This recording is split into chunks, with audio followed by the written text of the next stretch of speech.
Building with Papa. Okay, this is a 4-in-1 convertible crib. This was my granddaughter's, and now she has outgrown it. So we're taking it apart. You have to take the spring frame off first, put it aside. Then we took each section apart. There's a screw on each corner.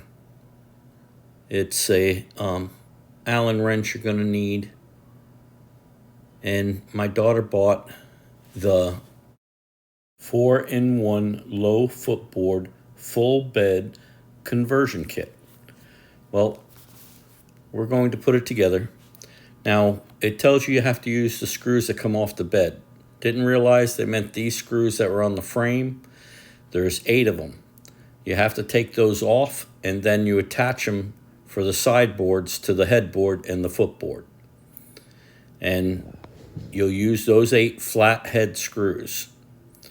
They're real simple to put in. You use your Allen wrench, and it goes in nice and easy. Real simple. All right, then they give you the slats. The slats that the mattress sits on are probably the thickest I've ever seen for a bed. It's going to be really good. My granddaughter's going to be able to use this bed for a very long time.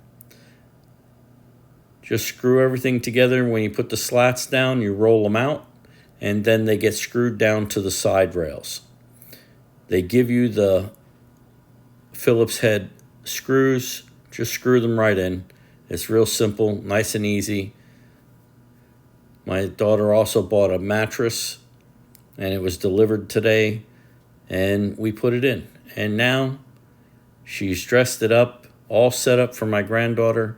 They have some little pillows on the side so that she doesn't roll out of bed.